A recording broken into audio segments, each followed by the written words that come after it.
तो एक क्वेश्चन लिखना जरा, पहले लिख लो जरा question. A 6 metre length beam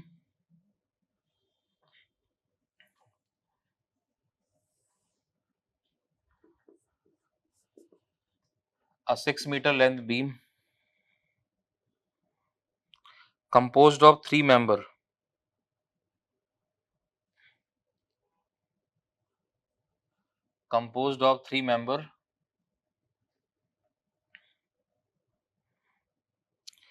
of identical material,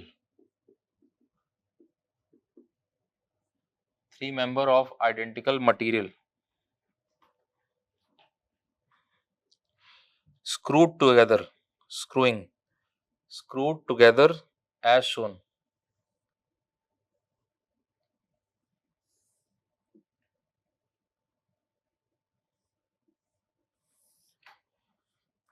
Screwed together as shown.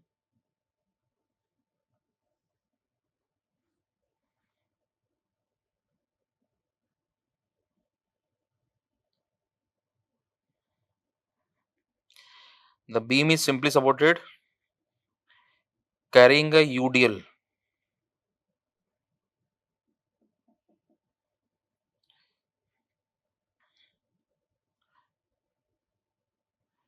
The beam is simply supported carrying a UDL of 1500 Newton per meter.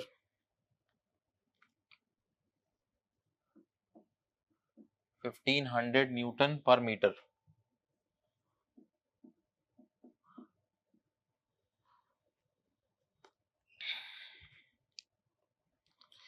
If the allowable shear force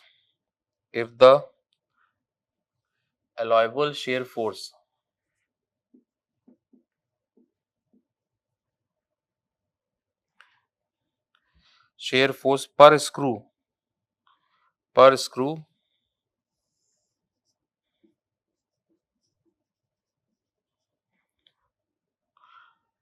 to cut the screw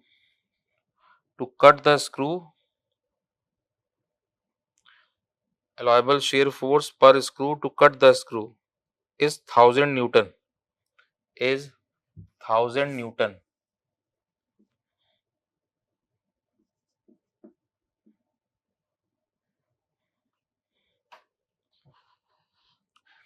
What is the spacing between the screw?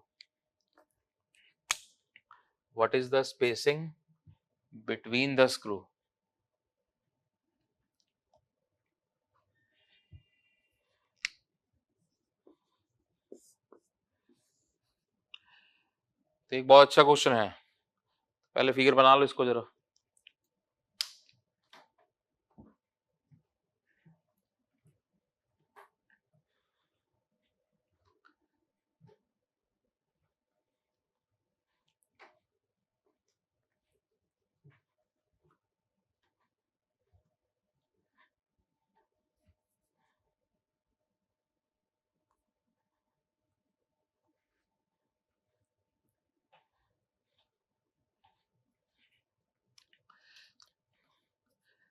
देख लो जरा एक minute. अब तो ये beam दिया हुआ है ऐसे, इस तरह से ये बीम है 6 मीटर लेंथ का, इस पे यूडीएल लग रहा है, फ्रंट से वहां से दिख रहा है आपको ऐसे। तो जो क्रॉस सेक्शन है वो ऐसे दिया है, इस क्रॉस सेक्शन में 3 मेंबर जोड़े हैं, बीच में स्क्रूइंग किया है ऐसे ऊपर नीचे।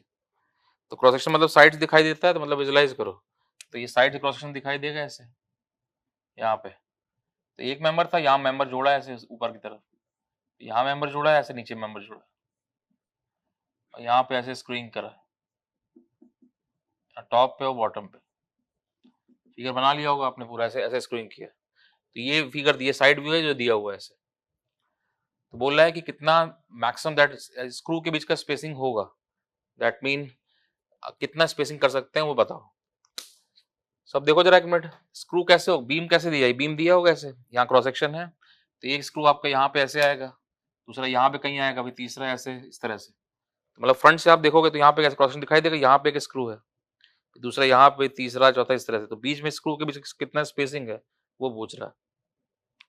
तो अब देखो जरा, यहाँ पे स्क्रू लगाया हुआ है, तो हम क्या करें, हमको मालूम है शेयर फोर्स क्या होता है, share flow per unit length. अब वो क्या कह रहा है, स्क्रू पे फोर्स कितना 1000 न्यूटन आएगा तो वो ब्रेक करेगा।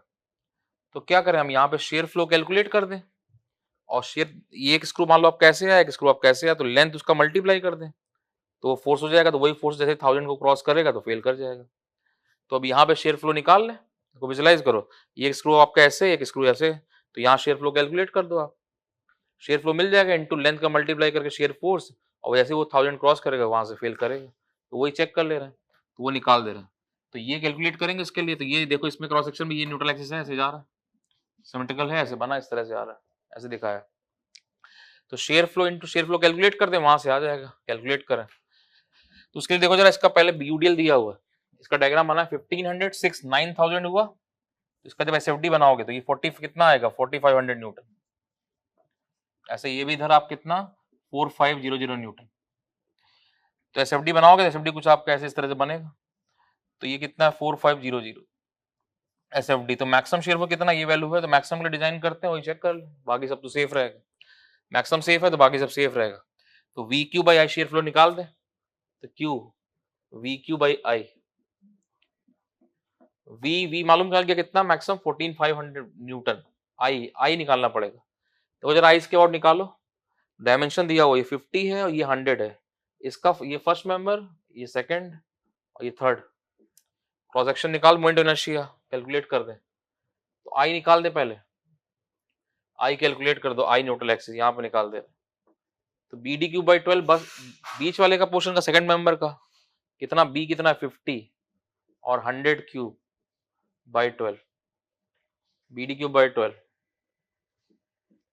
प्लस ये वाला पार्ट कितना होगा 25 और 75 का है, तो बी डी क्यूब बाई 12 कितना 75 इंटू 25 क्यूब बाई 12 और प्लस ए आर स्क्वायर, ए कितना है 75 इंटू 25 और आर, आर यहाँ से डिस्टेंस इसके सेंट्रॉइड का कितना होगा डिस्टेंस, ये 50 और 12.5 62.5 ए आर स्क्वायर दिस वाला, तो ये निकलेगा आई न्यूट्रल एक्सिस, कैलकुलेट करो जरा कितना है, ये निकालो,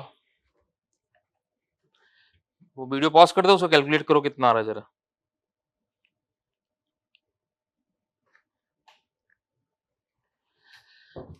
तो ये निकालोगे तो वैल्यू आ रही है 1.91 इंटू 10⁻⁻5 मीटर 4, तो आप मीटर से कन्वर्ट कर दो, सब मीटर में निकाल लेंगे, एमएम निकालो मीटर निकालो कोई बात, एक ही बात है, तो इतना वैल्यू आई न्यूट्रल एक्सिस आ गया। अब देखो जरा वी क्यू बाई कैलकुलेट करें शेयर फ्लो, तो वी आई निकल गया, ये रख देंगे यहाँ पे क्यू, देखो जरा ये बोल्ट है ये क्यू, कैलकुलेट कर दिए एरिया है वाई सी इंटू एरिया कितना है 25 इंटू 75, 25 इंटू 75 और ये हो गया एरिया वाई सी कितना 62.5, सेम वही 62.5, तो यहाँ से क्यू निकलेगा, पुट कैलकुलेट करो, तो यहाँ से कैलकुलेट करो क्यू का वैल्यू कितना है, तो ये क्यू आएगा कैलकुलेट करो 1.17,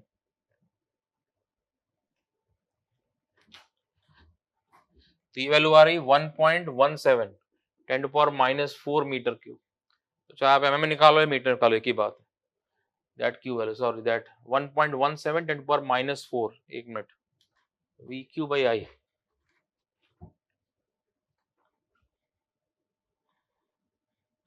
नहीं वो टोटल की वैल्यू खाली वो वाई सी इंटू ए का वैल्यू था, पूरा value 27.7 we Q by I, sorry ये खाली क्यू का वैल्यू है 27.7 न्यूटन पर मीटर दिस वैल्यू, ठीक है ना, तो ये क्यू का वैल्यू आ गया वी क्यू बाई आई, तो वी मालूम चल गया, तो मैक्सिमम वैल्यू आई निकाल चुके हैं और वाई सी इंटू है दिस वैल्यू, तो ये क्यू का वैल्यू, तो अब देखो जरा विजुलाइज करो, ये बोल रहा है जो बोल्ट के बीच में मैक्सिमम फोर्स कितना बियर कर सकता है 1000 न्यूटन, तो विजुलाइज करो ये बोल्ट यहाँ पे ऐसे, ये बोल्ट ऐसे, तो शेयर फ्लो मिल गया यहाँ का ऊपर वाले पोर्शन का, वही तो रोक के रखा है इसको बोल्ट को, और उसका लेंथ का मल्टीप्लाई कर दें, लेंथ कितना दो बोल्ट के बीच का डिस्टेंस, तो वही आपका दैट 1000 के बराबर, तो 27.7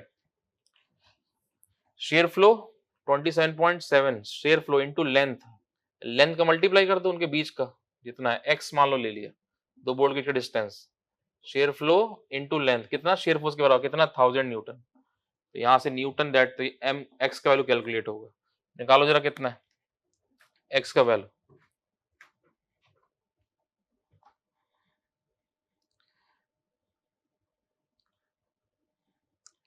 36.1 mm,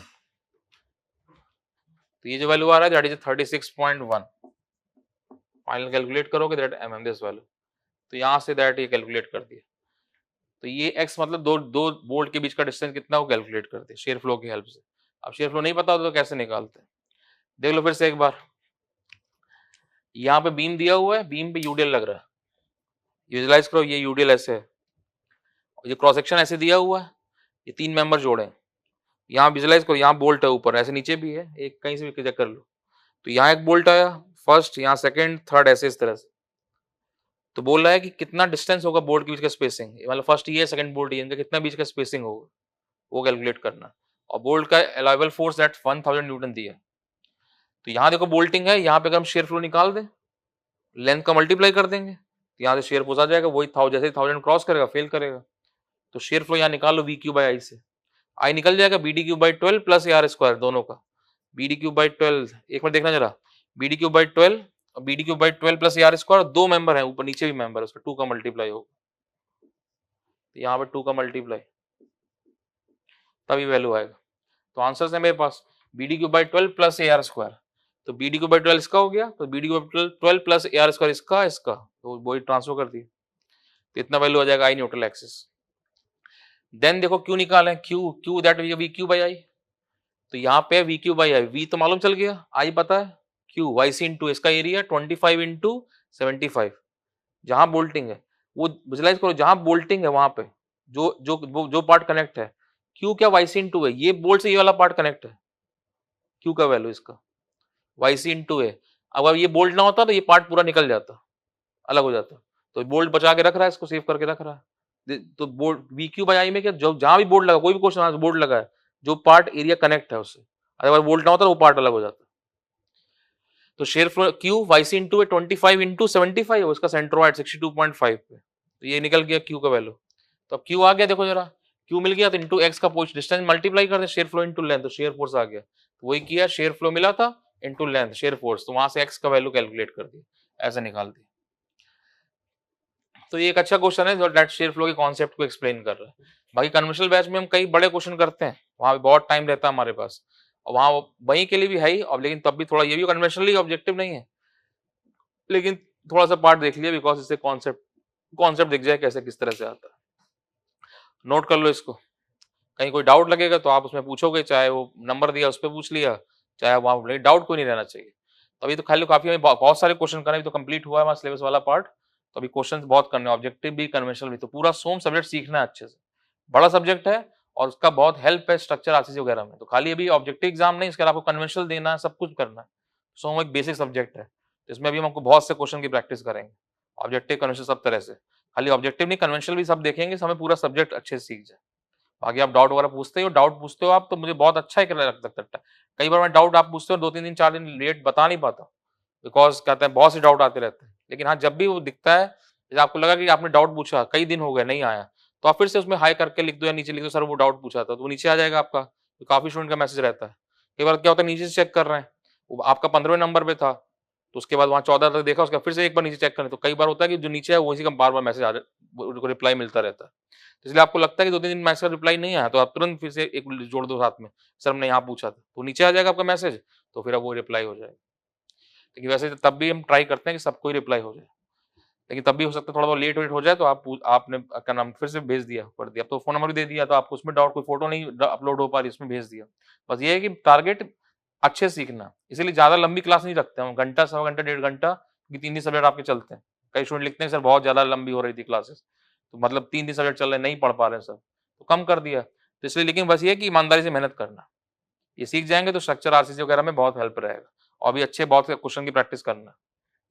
अभी 2/3 हुआ है, 1/3 वाला पार्ट पूरा बचा है, काफी अच्छे क्वेश्चन, सारे बुकलेट के क्वेश्चन और जो अच्छे क्वेश्चन मिलेंगे सब प्रैक्टिस करेंगे, टाइम टू टाइम देखेंगे। तो ये शेयर फ्लो कैलकुलेट कर दिया, इसमें कहीं किसी को डाउट लगेगा शेयर सेंटर शेयर फ्लो में, तो आप उसमें डाउट पूछोगे, बाकी किसी भी डाउट लगे, कहीं भी डाउट लगता है, रटना कुछ नहीं, जहां डाउट लगता है वो पूछ लिए। नोट कर लो इसको।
जैसे हमने चैनल सेक्शन में शेयर सेंटर निकाला था, ऐसे हर सेक्शन में हम शेयर सेंटर फाइंड आउट करते हैं। शेयर सेंटर से लोड पास करेगा तभी टॉर्शन नहीं आएगा। तो अब क्या नाम है, हर सेक्शन में शेयर सेंटर फाइंड आउट किया, उसका सिंपल रूल्स बने ऑब्जेक्टिव के लिए, तो वही रूल्स देख रहे हैं कैसे हैं। तो हेडिंग दे दो, rules to find out shear centre, rules to find out shear centre.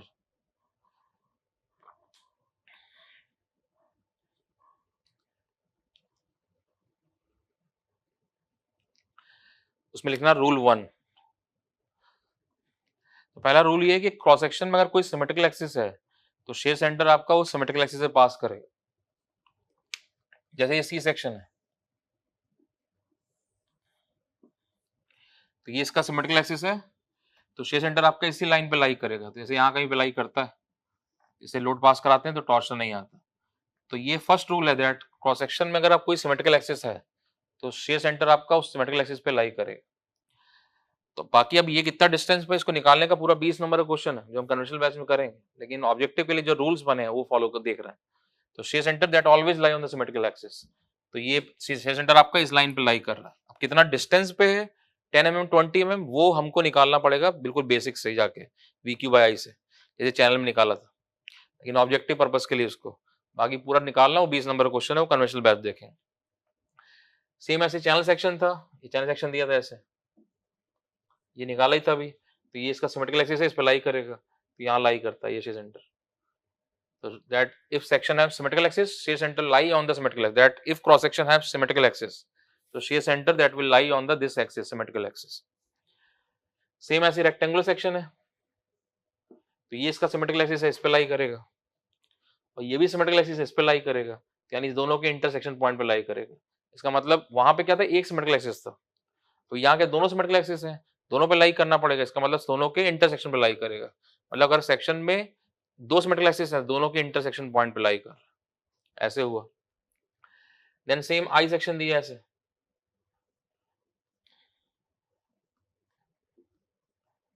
तो ये आई सेक्शन ऐसे, तो ये सिमेट्रिकल एक्सिस पे लाई करेगा, ये सिमेट्रिकल एक्सिस पे लाई करेगा, तो ये सेंटर पॉइंट है ऐसे आगे। तो यहाँ पे आपका ये सिमेट्रिकल एक्सिस था, इस पे लाई करेगा, आ गया, ये सिमेट्रिकल एक्सिस पे लाई करेगा, तो ऐसे बन गया। अब देखो जरा, यहीं पे अगर इसका आई सेक्शन में इसका विड्थ बढ़ा दे नीचे, मान लो ऊपर विड्थ 100 mm, नीचे 200 कर दे, तो शेयर सेंटर बिल्कुल सेम वैसे ही जैसे आपका सेंट्रॉइड। सेंट्रॉइड क्या होता है, centre of area. Share centre क्या है, resultant of all that share flow, उनका रिजल्टेंट जहां से पास करता है। तो इसलिए जहां ज्यादा डायमेंशन उस तरफ मूव करेगा। जैसे यहाँ पे देखो जरा, अगर नीचे आप विड्थ बढ़ा दो तो ये सेंटर पॉइंट नीचे की तरफ जाएगा, ऊपर बढ़ा दो तो ऊपर की तरफ मूव करेगा। क्यों, डायमेंशन में डिपेंड करता है। अगर अभी सिमेट्रिकल था, अब ये नीचे की विड्थ बढ़ा दो, ये 200 कर दो, तो नीचे की इसी लाइन पे थोड़ा नीचे चला जाएगा ऐसे। So that's why if share, अगर आपका सिमेट्रिकल एक्सिस है तो शेयर सेंटर आपका उस सिमेट्रिकल एक्सिस पे लाई करता है। लिख लो उस पॉइंट को फर्स्ट पॉइंट करके, if cross section have symmetrical axis, if cross section have symmetrical axis,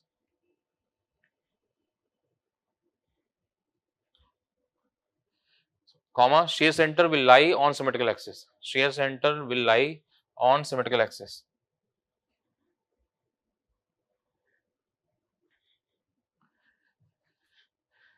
next line इसी में, if cross section have more than one symmetrical axis, if cross section have more than one symmetrical axis,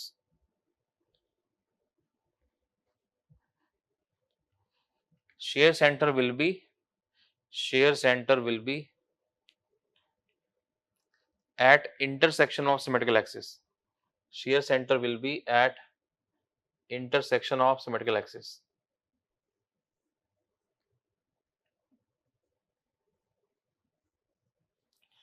तो ये diagram बना लो सारे, तो ये symmetrical axis है, इस पे लाई किया, अब यहाँ पे सेंट्रोइड से थोड़ा नीचे चला गया, तो यहाँ थोड़ा नीचे की तरफ, क्यों नीचे की तरफ डायमेंशन बढ़ा दिया, ये सेंटर पॉइंट ऐसे। ये सारे डायग्राम ड्रॉ कर लो।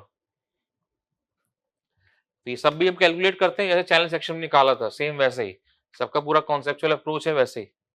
लेकिन ये ऑब्जेक्टिव एग्जाम है तो सबको निकलने के बाद जो रूल्स बने हैं सिंपल, वो रूल्स देख रहे हैं ऑब्जेक्टिव के लिए।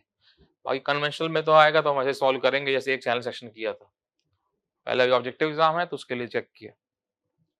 ये सारे फिगर बना लो।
रूल 2, रूल 1 था, रूल 2। देखो जरा, रूल 2 क्या है कि अगर सेक्शन में 2 रेक्टेंगुलर स्ट्रिप है तो शेयर सेंटर जो है दोनों के लॉन्ग एक्सिस के इंटरसेक्शन पॉइंट पे लाई करता है। जैसे फॉर एग्जांपल ये टी सेक्शन दिया है, 2 स्ट्रिप होना चाहिए, 3 स्ट्रिप नहीं। तो ये टी सेक्शन दिया है ऐसे, तो अगर क्रॉस सेक्शन में 2 रेक्टेंगुलर स्ट्रिप है तो ये एक रेक्टेंगुलर स्ट्रिप है, ये रेक्टेंगुलर स्ट्रिप है, तो उस केस में शेयर सेंटर दोनों के लॉन्ग एक्सिस के इंटरसेक्शन पॉइंट पे लाई करता है। तो ये इसका लॉन्ग एक्सिस, ये इसका लॉन्ग एक्सिस, तो ये इसका इंटरसेक्शन पॉइंट है, तो ये है दैट शेयर सेंटर पॉइंट। ऐसे बना, इस तरह से। एल सेक्शन दिया है ऐसे, 2 रेक्टेंगुलर स्ट्रिप है ऐसे दिया, इस तरह से, तो ये इसका लॉन्ग एक्सिस और ये इसका लॉन्ग एक्सिस, तो दोनों के इंटरसेक्शन पॉइंट यहाँ पे लाई करेगा, तो ये शेयर सेंटर पॉइंट है। एंगल सेक्शन है ऐसे, इस तरह से,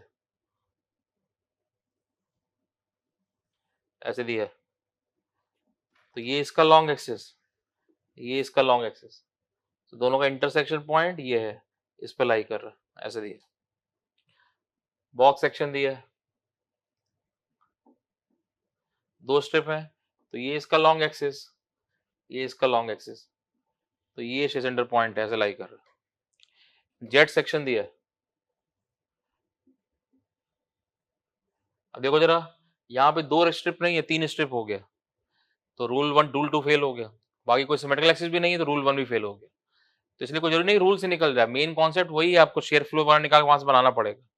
तो जब ये कन्वेंशनल क्वेश्चन बनाते हैं वहां चेक करते हैं, तो ये प्रिंसिपल एक्सिस था, दोनों कट कर रहे थे ऐसे, इसका ये शेयर सेंटर पॉइंट है यहाँ पे, तो ये हम कोई रूल नहीं लग रहा, यहाँ पे हमको बिल्कुल बेसिक से चेक करना पड़ेगा। तो ये सेकंड रूल, अगर आपका सेक्शन में 2 रेक्टेंगुलर स्ट्रिप है तो शेयर सेंटर दोनों के इंटरसेक्शन पॉइंट पे लाई करता है, दोनों रेक्टेंगुलर स्ट्रिप के लॉन्ग एक्सिस के इंटरसेक्शन पॉइंट पे लाई करता है। लिख लो इस पॉइंट को रूल 2 में। If cross section have 2 narrow rectangular strip, if cross section have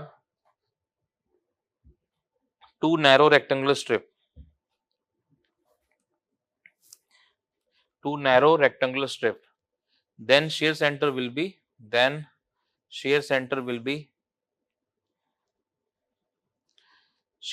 will be intersection of, shear center will be intersection of longitudinal axis, intersection of longitudinal axis।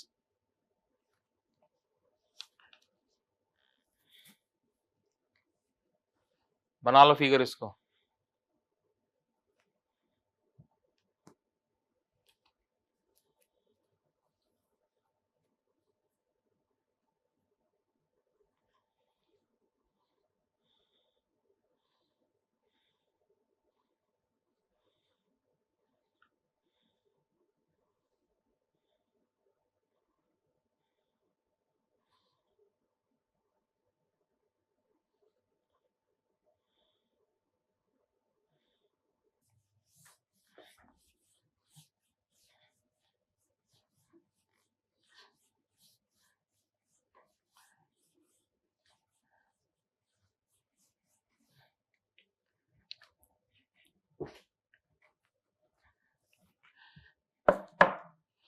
तो ये share centre share flow topic complete हुआ है। इसके बहुत ज्यादा question तो नहीं पूछता, लेकिन तब भी ऑब्जेक्टिव वगैरह क्वेश्चन आते रहते हैं, तो इसके जो क्वेश्चन आए वो पढ़ने हैं, ये पूरा रिवाइज किया, उसके बाद जो क्वेश्चन आए इसके वो करने हैं, थोड़े बहुत ही क्वेश्चन रहते हैं तो कंप्लीट करने हैं। तो इसके बाद अब सब टॉपिक कंप्लीट हुए, तो अब हम सबके मिसलिनियस वगैरह क्वेश्चन करते रहेंगे, जरूरी नहीं कि चैप्टर 1 का ही करना है, बुकलेट करते रहेंगे साथ साथ और क्वेश्चन सब लगाते रहेंगे। तो अभी 2/3 हुआ है, 1/3 हमें प्रैक्टिस और करना है, इससे बहुत स्ट्रॉन्ग हमको सब्जेक्ट को बनाना है, तो इसलिए वो सब क्वेश्चन की हम प्रैक्टिस करते रहेंगे, तो उसको भी हम आगे देखेंगे। ठीक है फिर, thank you very much, thank you. तो हमने इस टाइम तो मटेरियल के जितने अंदर टॉपिक हैं जो हमारे कोर्सेज में है, गेट हो या ईएस, वो सब पढ़ लिए, लेकिन अभी ये 2/3 हुआ है, अभी हमें कुछ अच्छे क्वेश्चंस की प्रैक्टिस करनी है सब टॉपिक के। तो हम कोई भी क्वेश्चन उठा लेंगे रैंडम, चाहे सेवेंटी बीएमडी का हो या डिफ्लेक्शन का हो या चैप्टर 1-2 का हो, ऑब्जेक्टिव कन्वेंशनल सब क्वेश्चन, तो काफी सारे क्वेश्चन करेंगे बुकलेट के सब मिला के, तो उससे दैट एक अच्छी प्रैक्टिस होगी। तो 2/3 पोर्शन हुआ, 1/3 पोर्शन अभी बचा है, तो ये सब मिला के तब हम पूरे, क्योंकि पूरा पढ़ना तो मतलब पूरा पढ़ना है अच्छे से, खाली बस ये नहीं कि थ्योरी पढ़ ली या थोड़े क्वेश्चन कम कर दी ज्यादा, क्योंकि मुझे मालूम है कि 3 सब्जेक्ट आपके चल रहे हैं साथ में, तो आप उतना क्वेश्चन लगा नहीं पाते, ईएस का गेट का टाइम नहीं मिलता। तो इसलिए ये हम साथ में भी यहीं भी करेंगे तो वो थोड़ा हेल्प रहेगा, अच्छे कॉन्सेप्ट बनाएगा और थोड़ा स्ट्रॉन्ग कॉन्सेप्ट बनेंगे तो वो आगे जाके स्ट्रक्चर आरसीसी ऐसे करके यूज होंगे। तो अब हम रैंडमली क्वेश्चंस लिया करेंगे, ऑब्जेक्टिव, कन्वेंशनल, सब तरह के, और वो सब हम प्रैक्टिस करेंगे तो पूरा कॉन्सेप्ट थोड़ा और अच्छे से स्ट्रॉन्ग होगा, तब देखें। तो वही देख रहे हैं अब। तो एक क्वेश्चन लिखो जरा। तो a step bar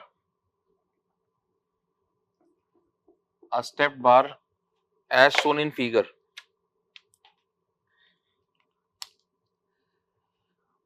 A step bar as shown in figure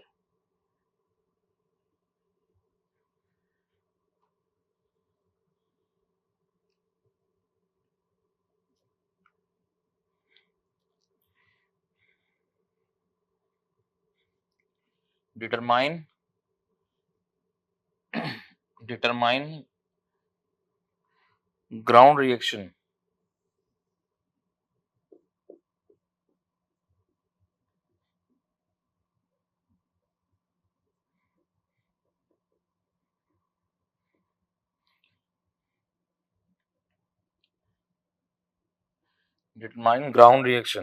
developed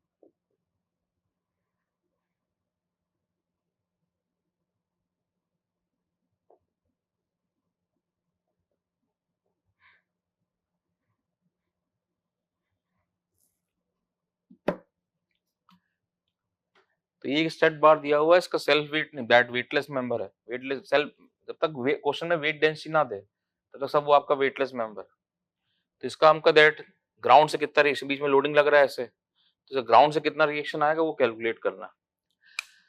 अब वहां तक मुझे याद आ रहा है कि शायद ये चैप्टर 2 जो हमने पढ़ा था तो इस तरह का क्वेश्चन हमने कर लिया था, तो ये मुझे एग्जैक्ट अभी ध्यान नहीं। तो ये क्वेश्चन आप लिख लो, थोड़ा डेटा चेंज किया होगा, तो वीडियो मैं देखूंगा दोबारा फिर से, क्योंकि टाइम अगर कर लिया होगा तो फिर हम दोबारा एक डिस्कस करेंगे। तो इसलिए अभी लिख दिया था क्वेश्चन, इसलिए लिख लो क्वेश्चन, आप तो पॉज करके लिख लो, और अपने चैप्टर 2 में अगर आप भी देखोगे, मैं भी चेक करूंगा, तो वहां अगर हमने क्वेश्चन सॉल्व कर लिया होगा तो हम इसकी बात नहीं करेंगे, और उसको देख के अगर मुझे लगेगा कि हाँ नहीं किया है तो फिर हम इस क्वेश्चन को फिर से लिख के सॉल्व कर लेंगे।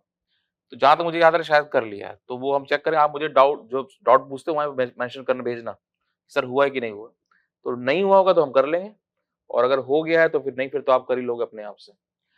तो ये हम, अगर नहीं होगा तो इसके लिए बात नेक्स्ट डिस्कस करेंगे। जहां तक मुझे याद आ रहा है कि हमने ये डिस्कस कर लिया, क्वेश्चन हो चुका है, तभी मैं चेक कर लूंगा, रीचेक आप भी चेक कर लेना, और अगर वो नहीं होगा तो हम फिर से कर लेंगे इसको। तो नेक्स्ट क्वेश्चन देख रहे हैं, बिल्कुल जहां तक मुझे याद आ रहा है ये कर चुके हैं। तो आप पॉज करके नोट कर लो क्वेश्चन, और अपने आप सॉल्व करो प्रैक्टिस के लिए, कितना ग्राउंड एक्शन निकालना है, और आप मुझे डाउट उसमें भेजना मैसेज में जहाँ डाउट पूछते हो। तो अगर नहीं हुआ होगा तो हम इसी क्वेश्चन सेम को कर लेंगे, बस आप नोट कर लेना।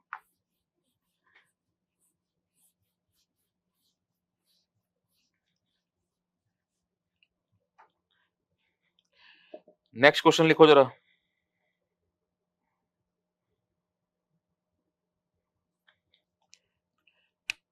Determine the normal stresses, determine the normal stresses in each post,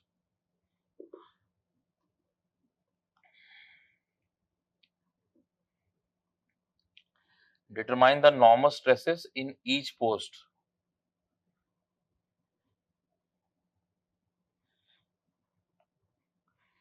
All the post, all the posts made by aluminium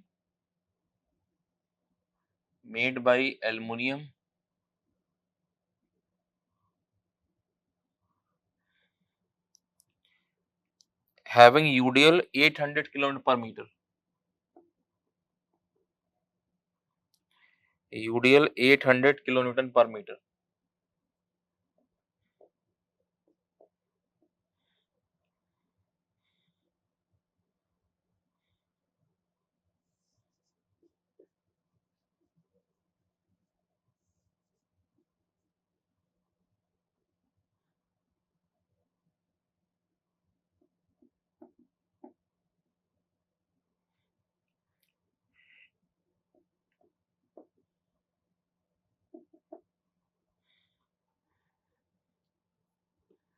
dimension वगैरह दिया हुआ है।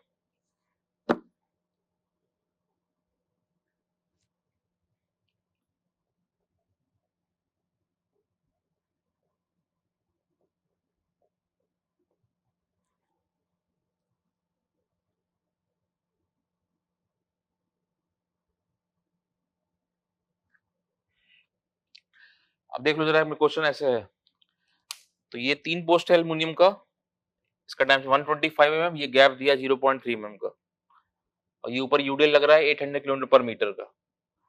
तो बोल रहा है कि जब इक्विलिब्रियम बनेगा तो ये तीनों आपका पोस्ट हैं, दैट ये फर्स्ट, ये सेकंड, ये थर्ड, इसमें कितना स्ट्रेसेस वगैरह आएगा वो कैलकुलेट करना। तो एरिया क्रॉस सेक्शन दिया हुआ है और यंग्स मॉडुलस का वैल्यू दिया, एल्युमिनियम है 70 गीगापास्कल वैल्यू। तो अब देखो जरा, हमने चैप्टर 2 में कॉन्सेप्ट सब पढ़े हुए हैं। मैं ये नहीं कह रहा कि आप पहली बार सब कुछ सॉल्व कर दो, कर दिया तो बहुत अच्छी बात, नहीं तो कोई बात नहीं, कॉन्सेप्ट की बात कर रहा हूं। तो ये क्या करना है कि सबसे पहले आप वीडियो को पॉज करो और थोड़ा दिमाग लगाओ और सॉल्व करो, बस प्रैक्टिस कर रहे हैं। ये कभी नहीं कह रहा मैं आप सबसे पहली बार सब कुछ सॉल्व, कभी हम सीख रहे हैं सब्जेक्ट को, लेकिन अपना थोड़ा सा दिमाग लगाओ, वीडियो पॉज करो और सोचो जरा कैसे। अपनी मेन कॉपी भी लिख दिया, फिर कॉपी का ऑप्शन लिख लिया आपने, अब रफ कॉपी लो और ये क्वेश्चन फिर कॉपी क्वेश्चन है ही, पूरा कैलकुलेशन करो और उसके बाद आंसर निकालना। जैसे मान लो आपके एग्जाम में पूछा है और ट्राई करो, सॉल्व करो और सॉल्व करके आंसर निकालो, गलत सही कुछ भी हो कोई फर्क नहीं पड़ता है, करो इतना, वो हो जाए उसके बाद चेक किया। तो ये नहीं कह रहा कि आप सही करो, आप अपना अटेम्प्ट करो। तो वीडियो पॉज कर दिया, उसको कर लिया, तो अब आपने वीडियो प्ले किया, इसका मतलब आपने अटेम्प्ट कर लिया होगा। तो अब इसको देख रहे हैं, हम डिस्कस कर रहे हैं कैसे। तो देखो जरा, क्वेश्चन सॉल्व करेंगे करेंगे ठीक है, लेकिन हमको पूरा एनालिसिस समझ में आना चाहिए क्या होगा। तो देखो जरा, ये लोडिंग लग रहा है, अभी ये गैप है तो होगा क्या, पहले आपका जब ये लोडिंग से नीचे की तरफ जाएगा, ये रेड पोस्ट है, ये आपका रेड पोस्ट है, ये नीचे की तरफ जाएगा, तो ये जो फर्स्ट वाला रॉड है या थर्ड वाला रॉड, ये कंप्रेस होगा, कुछ फोर्सेस आएंगे इस पे। उसके बाद जब ये आपका 0.3 का गैप फिल हो जाएगा, उसके पहले तो क्या, जब 0 पॉइंट जब नीचे जा रहा था तो खाली फोर्सेस आपके फर्स्ट में और थर्ड में थे। उसके जब ये 0.3 कवर कर लेगा तो फर्स्ट और थर्ड में 0.3 का डिफ्लेक्शन आ जाएगा, उसके बाद ये भी रजिस्ट करेगा, ये भी फोर्स देगा, यानी कुछ फोर्सेस में कुछ कम हो जाएंगे, इतना समझ में आ रहा है। फिर ये भी कुछ नीचे जाएगा, उसके जाके कहीं पे इक्विलिब्रियम बनेगा, तो मान लो ये कुछ नीचे चला गया 5 mm, ये कुछ और चला गया, कंप्रेस हुआ, तो लास्ट में जाकर इक्विलिब्रियम बनेगा। तो वही बोल रहा है कि जब लास्ट में इक्विलिब्रियम बना तो उसमें कितना स्ट्रेस वगैरह आएगा रॉड पे, एल्युमिनियम पे, उस पे वो कैलकुलेट कर। तो जैसे मान लो फॉर एग्जांपल ये मान लो आपका 2 mm नीचे चला गया, जस्ट एग्जांपल, तो ये कितना नीचे जाएगा, 2.3 जाएगा नीचे, और तब जाके बैलेंस हुआ। तो हमें तो इक्विलिब्रियम मतलब बीच में मोशन क्या हो रहा है, कोई मतलब नहीं, ये पहले हो क्या समझ में आ रहा है हमें कैसे हो रहा होगा।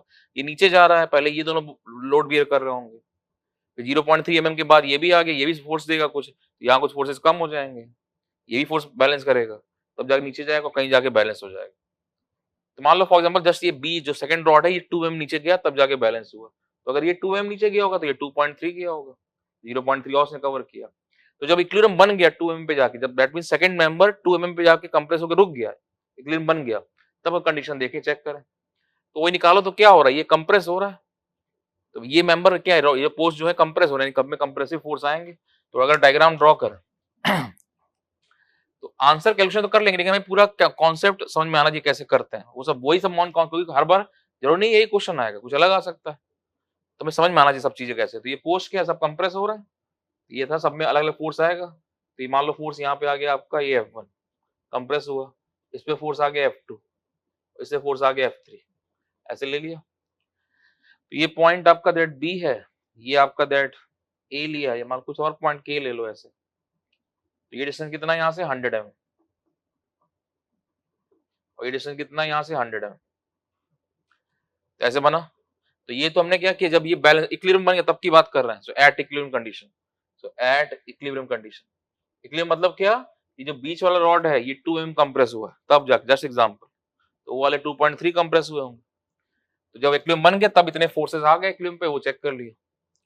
ऐसे जो ऊपर वाला पोर्शन है एट, इसको अलग कर दो, तो यहाँ पे F1 आ गया, ये F2 और ये F3, एक ही पॉइंट अलग किया, इक्विवेलेंट अपोजिट नॉर्मल रिएक्शन, तो ऐसे लिख सकते हैं। तो ये यूडीएल है इस तरह से, 800 किलोमीटर पर मीटर का, इस तरह से। तो ये क्या, पहला फोर्स क्या इक्वेशन क्या हो जाएगी, F1 plus F2 plus F3, 800 kilometre पर मीटर, और कितना मीटर है, 200 mm है, सो 200 mm, 200 बाई डिवाइड 1000, तो ये आपका किलोमीटर फोर्स हो गया। तो ये फर्स्ट इक्वेशन ऐसे आ गया, फर्स्ट इक्वेशन बन गया।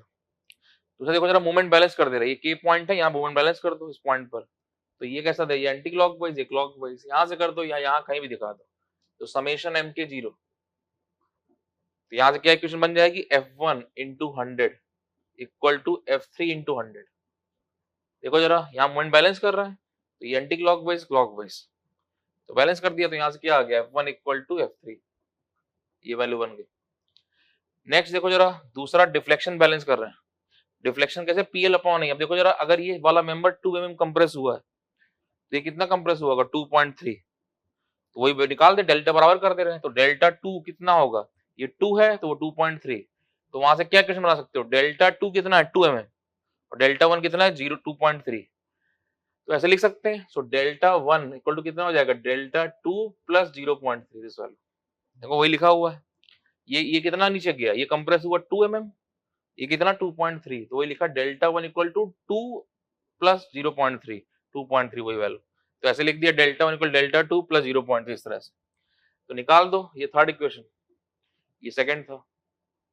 तो डेल्टा 1 कितना है, डेल्टा 1 कहां से निकलेगा, यहां से रॉड से, PL अपॉन ए, ये F1, लेंथ कितना है इसका, लेंथ कितना है 125, एरिया दिया हुआ है, E दिया हुआ है, PL अपॉन ए, पुट कर दो, सॉल्व कर दो यहाँ से, तो डेल्टा 1 का वैल्यू कितना, F1 फोर्स, F1 लेंथ कितना है 125, एरिया कितना है 400 mm स्क्वायर, और यंग्स मॉडुलस कितना 70 giga pascal, 10 to power 3 mega pascal, this value ऐसे आ गया। सेम ऐसे डेल्टा 2 क्या है, डेल्टा 2 फोर्स कितना है, F2 फोर्स है, लेंथ कितना उसका 125 minus 0.3, PL area 400, Young's modulus 70, 10 to power 3, this value, तो ये पुट कर देंगे यहाँ से, तो तीन इक्वेशन तीन अननोन सॉल्व हो जाएगा, तो यहाँ से आपका F1 F2 F3 आ जाएगा, तो ये F1 और F2 का वैल्यू सॉल्व होगा, तो ये कैलकुलेट करो कितना आ रहा है, तो ये आपने करा होगा तो ठीक है अपने आप से, नहीं तो यहाँ से कैलकुलेट करो। तो अभी क्वेश्चन समझ लो एग्जाम में आए, आप कुछ प्रैक्टिस कर रहे हैं, हम सोच रहे हैं, क्यों भाई क्वेश्चन दिया आपको बोला कि इसको पॉज करो, और उसके बाद जो आप पॉज करके जो आप सोचते हो दिमाग में, वही कॉन्सेप्ट है, सही सोच लिया तो अच्छी बात है, नहीं तो अपनी गलती देखो, अच्छा ये मिस्टेक हुआ, तो यही सब सीखना है हमको। PL अपॉन फॉर्मूला तो वही है, PL अपॉन ए, वो तो हम बीटेक फर्स्ट ईयर से पढ़ ही रहे हैं, लेकिन उसकी एप्लीकेशन क्वेश्चन में यूज करेंगे, तो सब चीज सीखना है, टाइम देना है अच्छे से, तो आपने सोच लिया तो अच्छी बात, नहीं तो कोई बात नहीं, हम ये नहीं करेंगे पहली बार करो, लेकिन अपना दिमाग पूरा अच्छे से यूज करो, वो जब पॉज करके बोला, पॉज करके प्ले किया, उसके बीच में जो हम सोच रहे हैं वही मेन पार्ट है, ये सब तो क्या है मैथमेटिक्स लगा दिया। अब इतना कैलकुलेशन नहीं पूछता ऑब्जेक्टिव में, लेकिन इसका कम कैलकुलेशन कर देगा इसी में, देखो ऑब्जेक्टिव में आ जाएगा, इतनी कैलकुलेशन कन्वेंशनल कर देगा, तो इसलिए सारा कॉन्सेप्ट सीखना है, कहीं भी आ सकता है ऑब्जेक्टिव कन्वेंशनल कहीं पे भी, तो ऐसे यूज कर लिया, तो निकालो इसका आंसर, वीडियो पॉज करो, इसका आंसर निकालो कितना आ रहा है।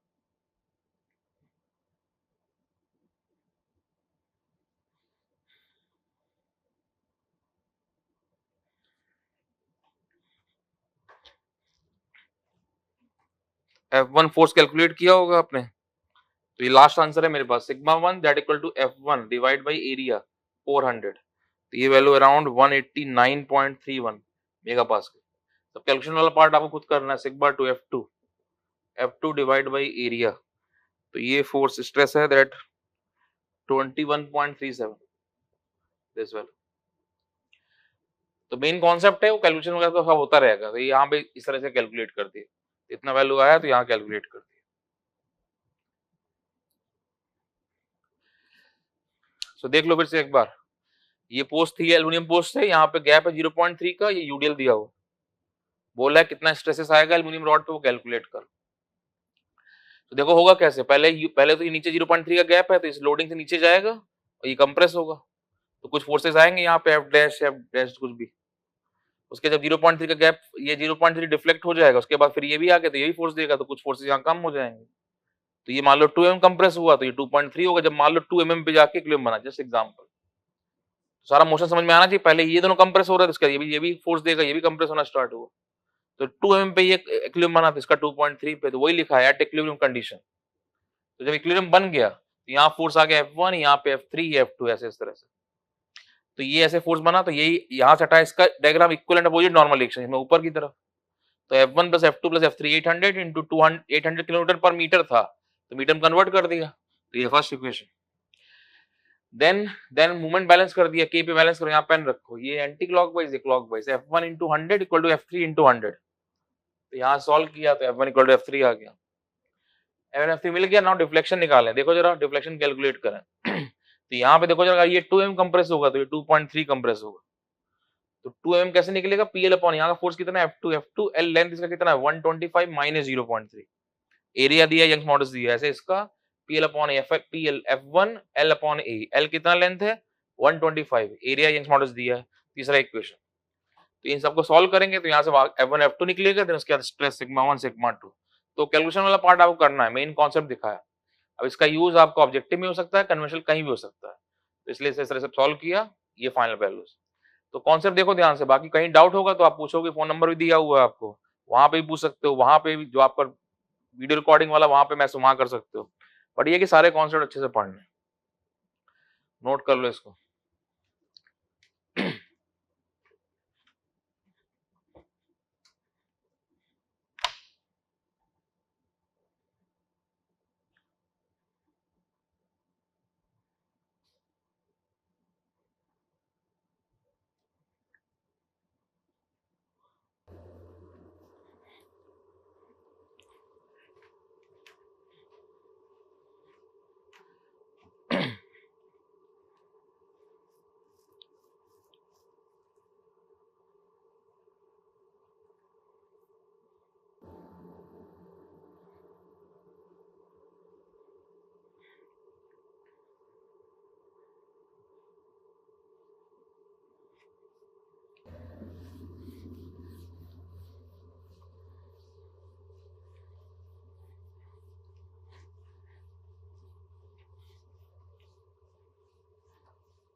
क्वेश्चन लिखना जरा, cylindrical cross section arrangement as shown,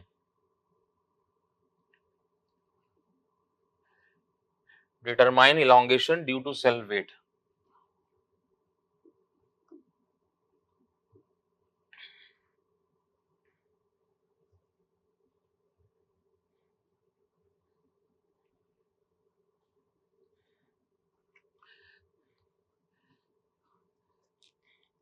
तो यहाँ पे self weight, that weight density दिया हुआ है क्वेश्चन।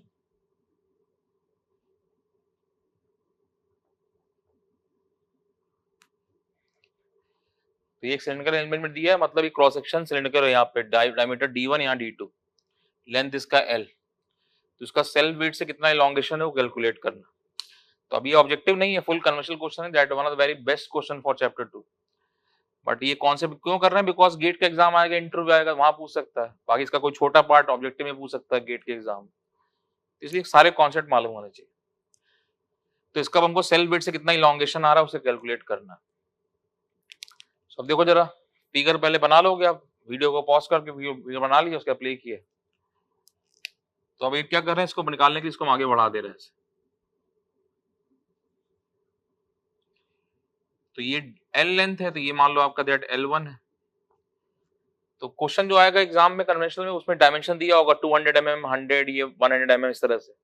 अभी बस खाली कॉन्सेप्ट वाला पार्ट देख रहे हैं, आपको ये नहीं कहेंगे कि पूरा क्वेश्चन कैलकुलेट करो, सॉल्व करो, आप आपकी मर्जी है, लेकिन बस ये एग्जाम कॉन्सेप्ट वाला पार्ट देख ले रहे हैं।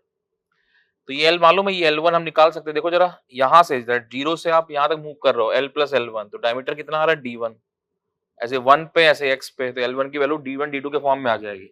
देखो जरा, जब L प्लस L1 मूव कर रहा है तो डाया कितना है D1, तो जब 1 mm मूव करेंगे तो डाया कितना है D1 divide by L plus L1। जब यहाँ से L1 मूव करेंगे तो डाया कितना हो जाएगा D1 divide by L plus L1 into L1, और ये दिया हुआ है D2 के फॉर्म में, तो L1 अननोन है हमारे पास, तो यहाँ से L1 D1 D2 और L के फॉर्म में आ जाएगा। अब जब एग्जाम में क्वेश्चन आएगा तो वहां D1 D2 सब 100 mm 200 mm 300 इस तरह दिया होगा, तो एग्जैक्ट कुछ वैल्यू निकलेगा। आज बस मेन कॉन्सेप्ट देख रहे हैं इस तरह से। तो ये मान लो फर्स्ट मेंबर है आपका, ये फर्स्ट मेंबर, ये सेकंड पार्ट। तो हमको क्या करना है, ये जो फर्स्ट पार्ट है दैट, इसको यहाँ पे ऐसे लिख दे नंबर, दैट ABCD, ये C है, D है, और ये मान लो आपका E है। तो ये जो ABCD पोर्शन है इसका सेल वेट से कितना इलॉन्गेशन वो निकालना। तो देखो जरा टोटल ये जो पूरा टोटल पोर्शन है इसका इलॉन्गेशन हम निकाल लें, तो उसमें किसका इलॉन्गेशन होगा, इसका इलॉन्गेशन प्लस इसका इलॉन्गेशन, ऐसे लिख सकते हैं। तो देखो जरा कैसे लिखें, डिफ्लेक्शन, सो डिफ्लेक्शन किसका, डिफ्लेक्शन आपका ADE का, ये क्या हो जाएगा, डिफ्लेक्शन ऑफ ABCD का, और प्लस दैट इज डिफ्लेक्शन किसका, दैट BCE का, ऐसे लिख सकते हैं इस तरह से। इसका जो पूरे का डिफ्लेक्शन होगा, जैसे मान लो ये पूरा मेंबर है, इसका डिफ्लेक्शन पूरा जितना भी मान लो 10 mm आया, तो इसका 6 mm होगा, इसका 4 mm, जस्ट समझने के लिए ऐसे लिखेंगे। तो अब देखो जरा डिफ्लेक्शन ADE का, तो ये वाला डिफ्लेक्शन निकाले जो डिफ्लेक्शन ADE का, डिफ्लेक्शन ADE, तो ये निकाल सकते हैं। देखो जरा ये कोन है पूरा, इसका डिफ्लेक्शन कितना होता है, वहां पे फॉर्मूला बनाया था, जो रेक्टेंगुलर था वहां क्या था, gamma L square by 2E, और यहाँ कितना था, gamma L square by 6E, 1/3 था इलॉन्गेशन। तो गामा गामा दिया, L कितना, L प्लस L1 हो गया, डिवाइड बाई 6E, तो डिफ्लेक्शन पूरा ADE का gamma L plus L1 gamma L square by 6E, इस वैल्यू ADE का डिफ्लेक्शन आ गया। देखो अलग कर दो दोनों को, पार्ट को, इसको अलग कर दिया, तो इतना पार्ट अलग किया, ये वाला पोर्शन, देन उसके बाद नीचे वाला पार्ट, तो ये कितना है, ये ABCD, और देन यहाँ से B, ये BC दैट E, अलग कर दिया। तो इसका वेट मान लो आपका वेट लग रहा है यहाँ पे, दैट वेट निकाल, मान लो W1 है ऐसे, तो बैलेंस करो, सबका BD बना है, W1 ऐसे वेट आ गया, तो यहाँ वेट ऐसे लगेगा W1, ये जो इतना पोर्शन इसका वेट अलग, खाली BD अलग अलग कर दिए। अब देखो जरा डिफ्लेक्शन AD कितना, ABCD का डिफ्लेक्शन और BC का डिफ्लेक्शन, तो BC कौन सा पार्ट है इसका, ये पार्ट, इसका डिफ्लेक्शन, तो डिफ्लेक्शन BCE, ये कितना हो जाएगा, गामा कौन है, gamma L square by 6E, length कितना है इसका, का लेंथ है L1, तो gamma L1 square by 6E, this value ऐसे लिख दी, इसका जो पूरा वेट है। अब देखो जरा ये वेट पूरा यहाँ पे लग रहा है, इसमें देखो जरा बचा ये ABCD का, ABCD में देखो कौन कौन सा डिफ्लेक्शन होगा, एक तो इसका सेल वेट की वजह से होगा, और साथ साथ ये जो वेट फोर्स लग रहा है इस पे, ये W1, मान लो W1 10 किलोन्यूटन है, तो इसकी वजह से डिफ्लेक्शन होगा।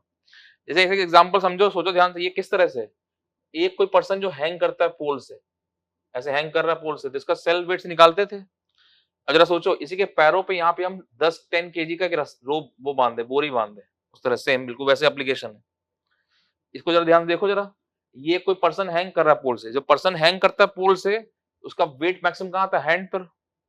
अब इसी पर्सन के पैरों पे जरा विजुलाइज करो, आप एक 10 kg की रस्सी बोरी बांध दो, तो क्या होगा, 10 kg के वेट से भी आएगा, तो क्या होगा, ये 10 kg का वेट इसके हर जगह सेम लगेगा, और जो सेल वेट वाला वो सबसे मैक्सिमम ऊपर लगेगा। तो बिल्कुल सेम वही कंडीशन है, इसका सेल वेट वाला पार्ट वो अलग चीज है, और ये जो W1 वेट आया, ये इसमें इसके पैरों में जैसे रस्सी बोरी बंधा है उसकी तरह से विजुलाइज करो। एक पर्सन हैंग करता है पोल से, उसका सेल वेट से इलॉन्गेशन वो निकाला था आपने, gamma L square by 2 rectangular वाले केस में।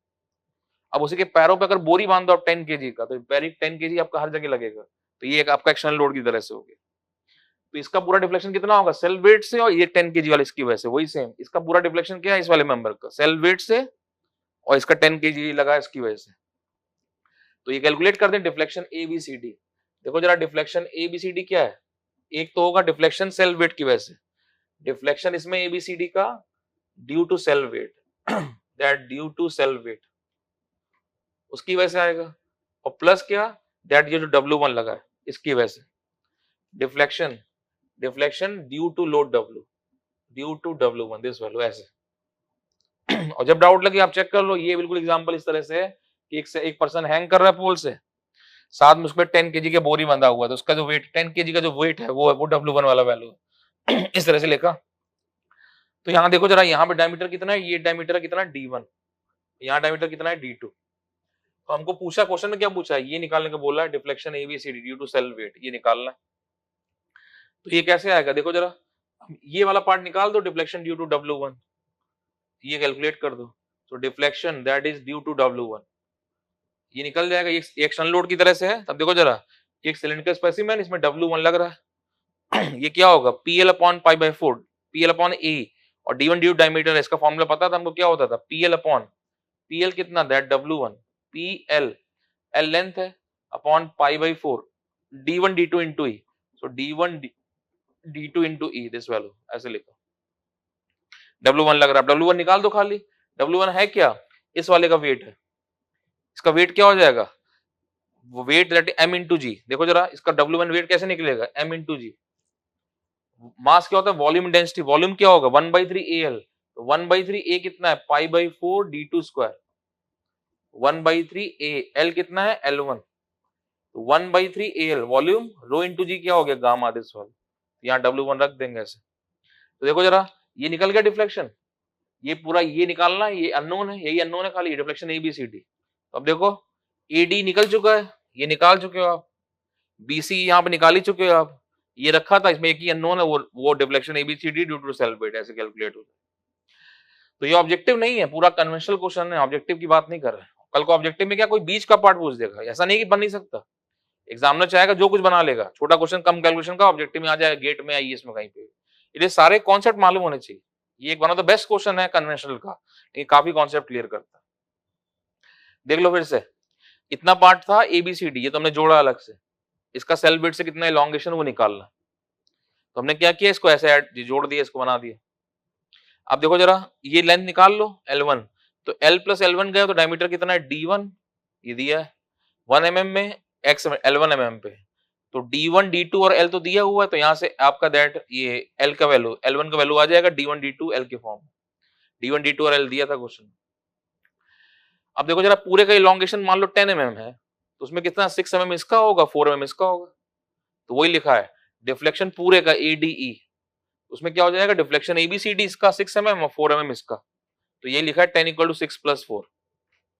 अब पहले डिफ्लेक्शन ADE निकाल दो, ADE कितना है, ADE पूरा क्या डिफ्लेक्शन होगा, gamma L square by 6c, तो क्या हो जाएगा gamma L plus L1 square by 6c, तो वही लिखा हुआ डिफ्लेक्शन ADE इस तरह से। देन बचा क्या, डिफ्लेक्शन ADE निकल गया, BC देखो जरा, BC कौन सा पोर्शन है, ये वाला पार्ट नीचे वाला, ये वाला पार्ट BC, इसका डिफ्लेक्शन BC ये निकाल दो, तो इसका वेट लग रहा होगा अलग, भाई जोड़ा आपने, वेट है इसका कुछ ना कुछ, तो इसका क्या होगा gamma L1 square by 6c, this value.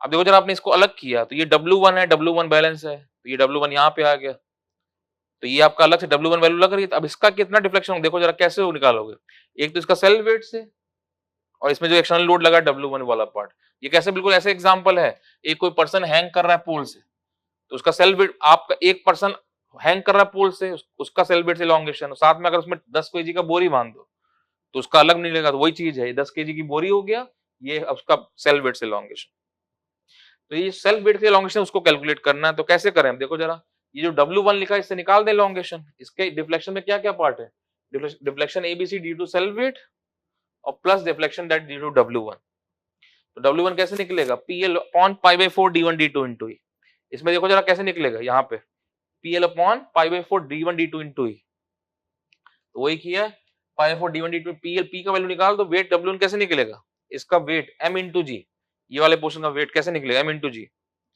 मास क्या होता है, वॉल्यूम इंटू डेंसिटी, वॉल्यूम कैसे होता है, कोन का 1/3 AL, 1/3 pi R square H होता है, वही लिखा है 1/3 AL, A π/4 D2 square L1 rho into g gamma, तो सेल वेट वाला इलॉन्गेशन किया था कोन में, कैसे किया था, उसका वॉल्यूम 1 क्या होता है 1/3 पाई आर स्क्वायर एच, वही 1/3 A इंटू L, वही लिखा है 1/3 π/4 D2 स्क्वायर इंटू L, रो इंटू जी क्या हो गया, दैट गामा वैल्यू, ऐसे कैलकुलेट कर, तो ये सब पुट कर देंगे यहाँ पे, ये मिल गया, बस यही अननोन है, ABCD का पता ही, देखो जरा ये पता है आपको, ये पता है, तो ये निकल जाएगा इससे, तो इसमें आपका सेल वेट वाला पार्ट निकालना था, वो W वाला माइनस कर देंगे, W1 वाला, इससे ये वैल्यू निकल जाएगी।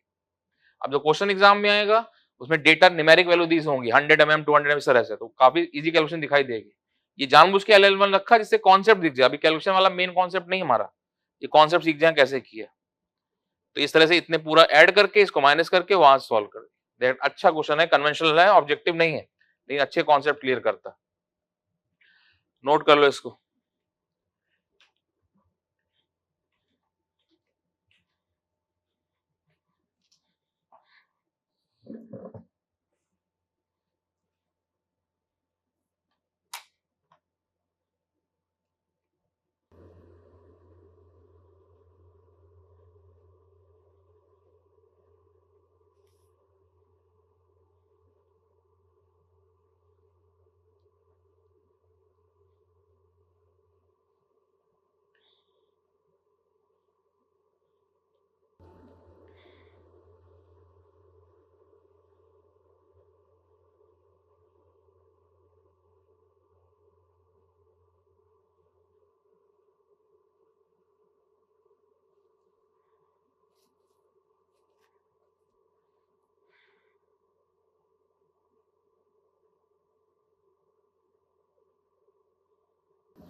Next question,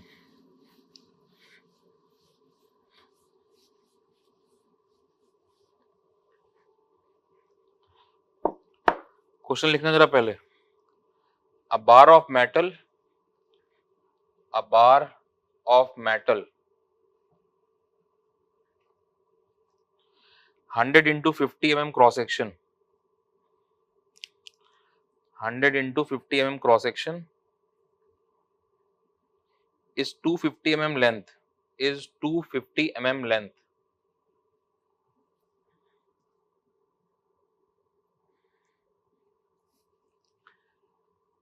Length, it carries a tensile load, it carries a tensile load of 400 kilonewton. अब इस क्वेश्चन में क्या है, क्वेश्चन में फिगर नहीं दिया है, तो क्वेश्चन की लैंग्वेज पढ़ के फिगर आपको खुद से बनाना है, सॉल्व करना है। तो हो सकता है कल को ऑब्जेक्टिव एग्जाम में फिगर ना दे, थोड़ा ये छोटा कर दे, तो सब तरह कॉन्सेप्ट हमको मालूम होना चाहिए। तो फिगर नहीं है, खुद से बनाना, तो लैंग्वेज लिखोगे, लैंग्वेज समझ में आएगा। It carries a tensile load of 400 kilonewton in the direction of its length, in the direction of its length, comma, a compressive force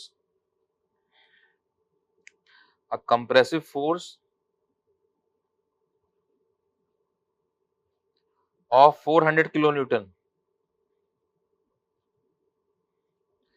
compressive force of 400 kilonewton on its 100 into 250 mm, compressive force of 400 kilonewton on its 100 into 250 mm face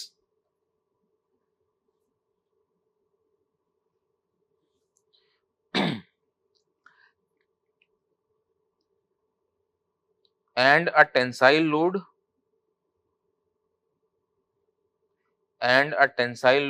of 2000 kilonewton,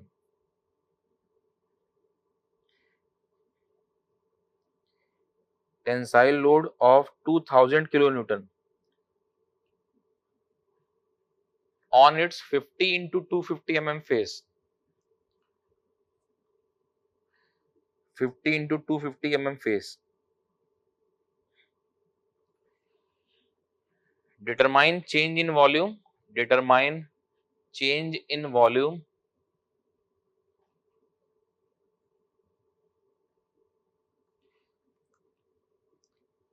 second part करके, इसी में second part करके, what change must be made, what change must be made what change must be made in 4000 kilonewton, what change must be made in 4000 kilonewton load so that in 4000 kilonewton load so that no change in volume, no change in volume.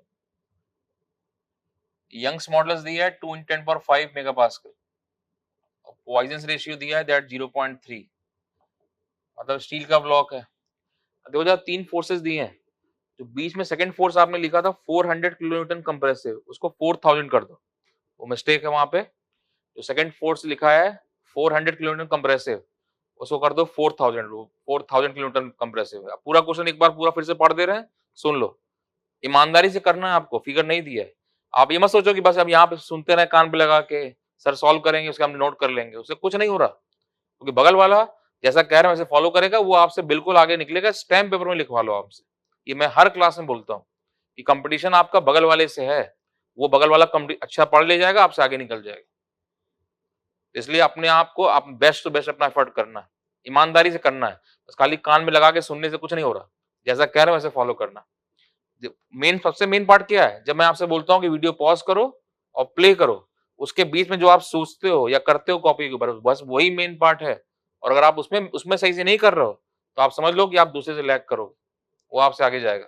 क्यों? उसका thinking develop होगा, वो आप यहाँ thinking होगा। भाई होता तो यही ना, एग्जाम में क्वेश्चन आता है, आप सोचते हो और उसे करते हो, अब वो थिंकिंग डेवलप कैसे होगा? तो ऐसे ही तो होगा, ये पॉज और प्ले के बीच में, बस खाली इसको देखने से हो जाएगा? नहीं होगा ना, इसको देखने से। तो देख लिया, पढ़ लिया, क्या है, ऐसा नहीं होगा। आपको आपका थिंकिंग आना चाहिए।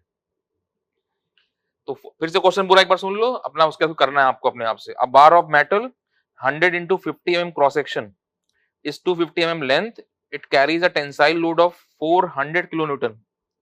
Tensile load of 400 kilonewton in the direction of its length, and a compressive load of 4000 kilonewton on its 100 into 250 mm face, and a tensile load of 2000 kilonewton on its 50 into 250 mm face. Determine change in volume. What change? Second part. What change must be made in 4000 kilonewton so that no change in volume? तो figure नहीं दिया। अब ये question actually है क्या, दो तीन objective question को क्लब कर दिया एक साथ, थोड़ा बड़ा बना दिया।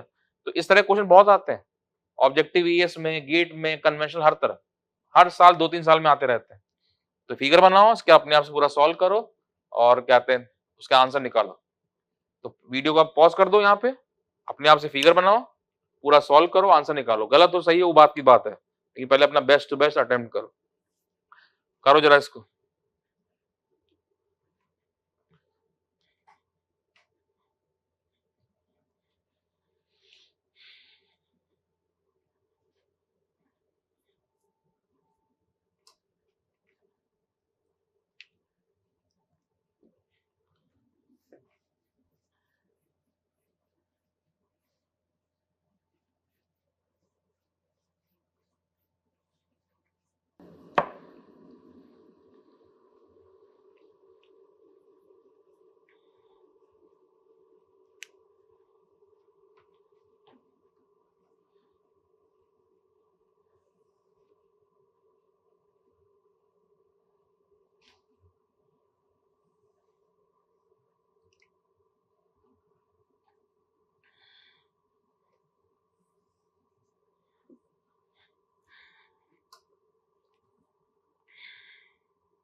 अब देख लो, आपने सॉल्व कर लिया होगा तो उसके बाद वीडियो प्ले किया, तभी प्ले किया होगा।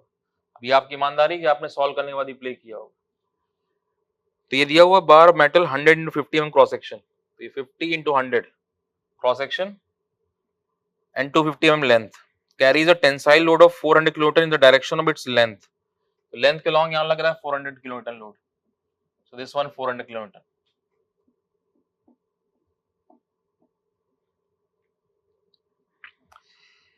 And a compressive load of 4000 kilonewton on its 100 into 250 mm face. 400 into 250 mm face, that mean ये वाला फेस बाहर की तरफ, ये वाला कितना है इस पे 4000 kilonewton.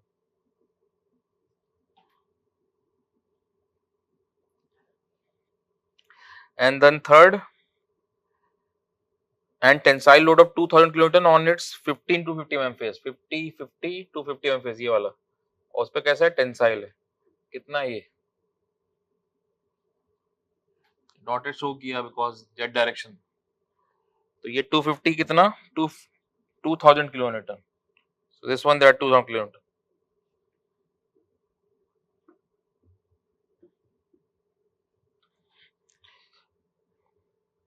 तो ये ऐसे दिया हुआ है, determine change in volume, what change must be made, second part determine change in volume.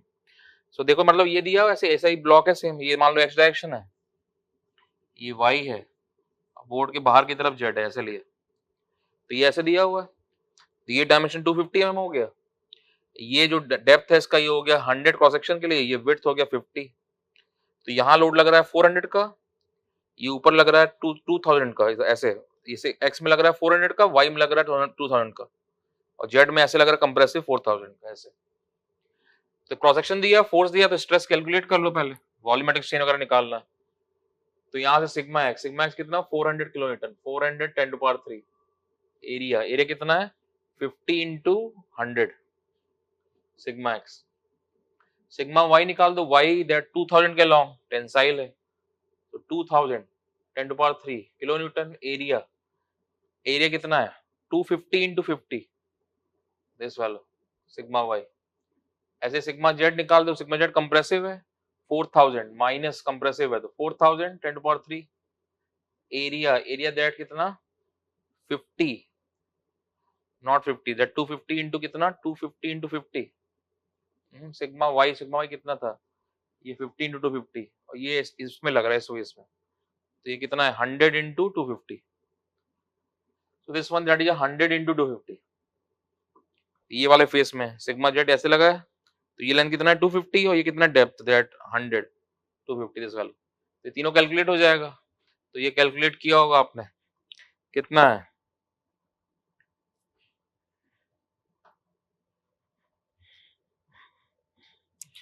तो ये सिग्मा एक्स आया है 80 सिग्मा वाई का वैल्यू कितना है 160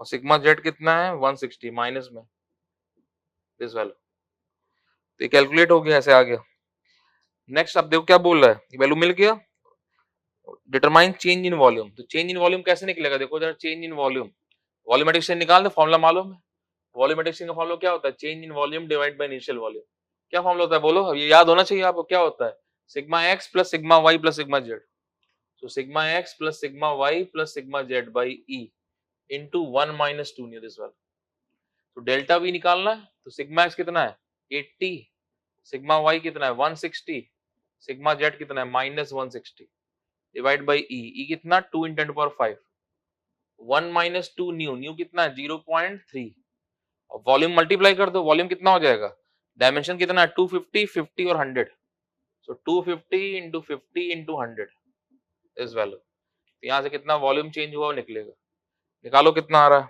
कैलकुलेट किया होगा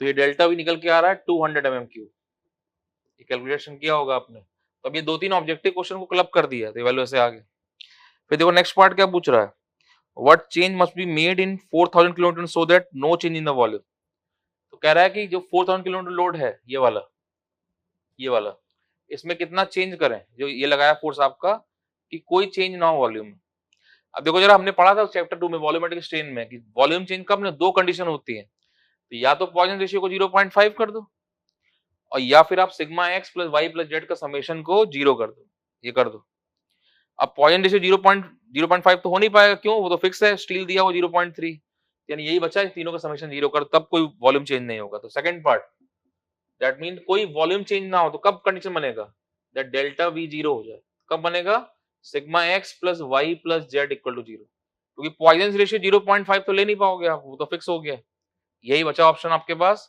तीनों का समेशन 0 कर दे तो कह रहा है कि 4000 वाले में कितना चेंज अब देखो जरा सिग्मा एक्स 4000 कौन सा ये वाला लोड है सिग्मा जेड वाला तो ये इसमें चेंज करने को बोल रहा है तो सिग्मा एक्स एक्स वाई तो वही रहेगा सिग्मा एक्स सिग्मा वाई तो ये 80 प्लस कितना 160 plus sigma z equal to 0 तो सिग्मा जेड कितना हो जाए माइनस 240 हो जाए मेगापास्कल मतलब अभी कितना है अभी सिग्मा जेड आपका माइनस 160 है तो ये 60 180 दैट 86 240 तो माइनस 240 बन जाए तो आपका कोई वॉल्यूम चेंज नहीं होगा तो वो निकल गया माइनस 240 एरिया का मल्टीप्लाई कर दो यहाँ से फोर्स निकाल दो कितना पी जेड कितना है माइनस 240 इंटू एरिया कितना है इसका 100 इंटू 250 इतना फोर्स कर दो तो आपका कोई वॉल्यूम चेंज नहीं होगा तो ये कैलकुलेट करो कितना आ रहा है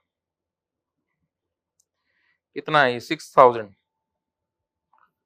तो ये 6000 दैट किलो न्यूटन कर दो कंप्रेसिव तो है ही तो उस केस में आपका दैट इज कोई वॉल्यूम चेंज नहीं हो रहा तो यहां से कैलकुलेट कर दिया इतना वैल्यू 6000 पूछा क्या था क्वेश्चन जो किया था what change must be the made तो देखो जरा इतने का लोड कर दो आप कंप्रेसिव तो कोई वॉल्यूम चेंज नहीं तो पहले से 4000 लगा ही हुआ था कंप्रेसिव इतना करना मतलब क्या कि 2000 किलोमीटर कंप्रेसिव आप ऐड कर दो उसमें और बढ़ा दो तो आपका कोई वॉल्यूम चेंज नहीं होगा यहाँ से आ रहा है अभी ऑब्जेक्टिव नहीं है कन्वेंशनल क्वेश्चन है काफी सारा कैलकुलेशन है लेकिन क्या है कि दो तीन जैसा कोई बीच का पार्ट पूछ देगा आपसे ऑब्जेक्टिव में कुछ भी पूछ लेगा छोटा मोटा पार्ट तो इस तरह क्वेश्चन की प्रैक्टिस होता है तो अब आते भी है ईएस के ऑब्जेक्टिव में गेट के ऑब्जेक्टिव में कन्वेंशनल हर तरफ तो थोड़ा सा दैट कॉन्सेप्ट ओपन होता है तो आपने कर दिया ये तो बहुत अच्छी बात है नहीं किया तो अपनी मिस्टेक देखो बस ऐसे ही सीख जाते हैं और कुछ नहीं बस है कि ईमानदारी से सीखना कि हमको हमने सब सोचा था ये मिस्टेक किया ये अब नहीं होना चाहिए अगली बार बस अपनी मिस्टेक को समझा सीख लिया सब ऐसे ही सीखते हैं और कुछ नया थोड़ी है सब चीजें बहुत सिंपल है बस एक बार करा होना चाहिए तो फिगर दिया नहीं था, फिगर हमने क्वेश्चन डेटा दिया था, वहां से फिगर बना लिया, ऐसे बना फिगर। तो ये x हो गया, y z, स्ट्रेस निकाल दिया फोर्स अपॉन एरिया से, फोर्स दिए हुए हैं, एरिया डिवाइड करके स्ट्रेस कैलकुलेट कर दिया, sigma x sigma y sigma z, ऐसे आ गया। देन वॉल्यूमेट्रिक चेंज, कितना वॉल्यूम चेंज वो पूछ रहा है, तो वॉल्यूमेट्रिक चेंज क्या होता है, change in volume divide by initial volume, sigma x plus y plus z by e into 1 minus 2 new, this well. तो यहाँ रख दिया, सॉल्व किया तो 200 आ रहा, मतलब इस लोडिंग से ये जो क्यूब आपका क्यूबॉइड सॉरी उसका volume 200 mm cube volume change हो जाएगा। तो सेकंड पार्ट में क्या बोल रहा है कि ये जो 4000 की न्यूटन लोड लगा है इसमें कितना चेंज करें कि कोई वॉल्यूम चेंज ना हो। तो कोई वॉल्यूम चेंज ना होने के दो ही तरीके होते हैं, या तो पॉइजन रेशियो 0.5 करो और या फिर sigma x plus y plus z के समेशन को आप 0 करो। अब पॉइजन रेशियो 0.5 तो हो नहीं सकता क्योंकि वो फिक्स हो गया 0.3 दिया है क्वेश्चन में, तो यानी बचा क्या, ये तीनों का समेशन 0 कर दो इक्वल टू 0। तो ये 80 160 तो पहले से था, ये सिग्मा जेड माइनस 240 बना दो, ये कितना फोर्स आ रहा है 6000 कंप्रेसिव। तो मतलब क्या है कि जो लोड आपका 4000 किलो कंप्रेसिव था ये सिग्मा जेड, इसको 6000 कर दो। तो वही बोल रहा है कितना, क्वेश्चन की लैंग्वेज में यही कितना और ऐड करें, तो 4000 पहले से था, चाहिए कितना 6000, यानी 2000 किलोमीटर और ऐड कर दो कंप्रेशन में, तो ये इसका कोई वॉल्यूम में चेंज नहीं बने। तो ये ऑब्जेक्टिव कन्वर्शन कहीं पूछ सकता है, एक अच्छा कॉन्सेप्ट है, इसमें ध्यान रखा। ये सब सिंपल चीजें हैं लेकिन सब चीजें पढ़ी होनी चाहिए। तो आपसे हो गया ठीक, नहीं हुआ तो अपनी गलती देखो कहाँ मिस्टेक हुआ, वो अगली बार ना हो, ऐसे सीख जाए। नोट कर लो इसको।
नेक्स्ट क्वेश्चन लिखो जरा। In a tensile test,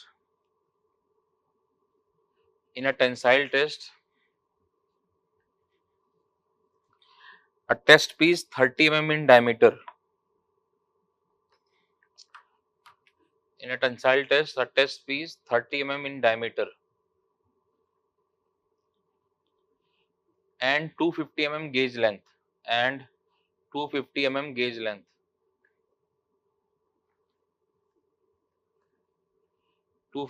Gauge length, stressed 0.106 mm, stressed 0.106 mm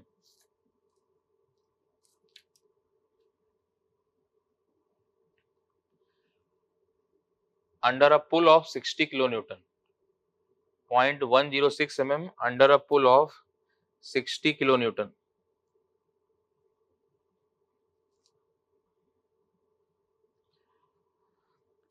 Comma, in a torsion test,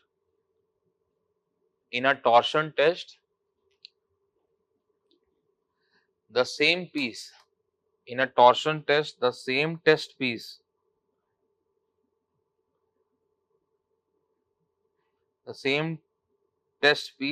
twisted,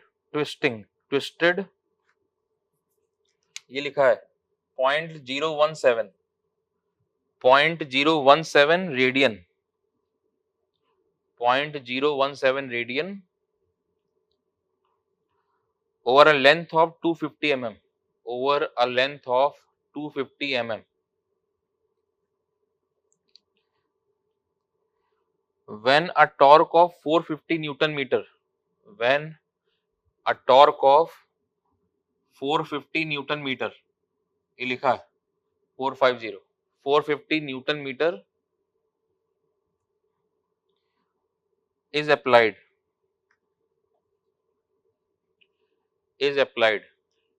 determine all three elastic modulus, determine all three elastic modulus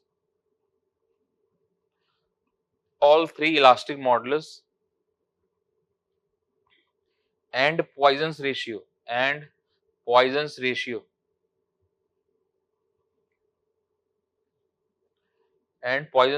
for the given material of test piece. Poisson's ratio for the given material of test piece. तो अभी एक objective question है GATE के exam के लिए, इसमें language दिया हुआ है, सारे इलास्टिक मॉडल्स जो वो निकालने और पॉइजन रेशियो कैलकुलेट करना। तो लैंग्वेज आपके पास है ही, करो। फिर से एक बार सुन लो क्वेश्चन पूरा ध्यान से एक बार। In a tensile test, a test piece 30 mm in diameter and 250 mm gauge length, stressed 0.106 mm under a pull 60 kilonewton. In a torsion test, the same test piece twisted 0.017 radian over a length of 250 mm. When a torque of 450 Newton meter was applied, determine all three elastic modulus and Poisson's ratio for the given material of test piece. तो values दिया है, loading दिया है सब आपको, तीनों elastic modulus निकालना है और पॉइजन रेशियो का वैल्यू कैलकुलेट करना है। करो जरा, सॉल्व करो जरा। तो वीडियो को पॉज कर दो और कैलकुलेट करो, निकालो।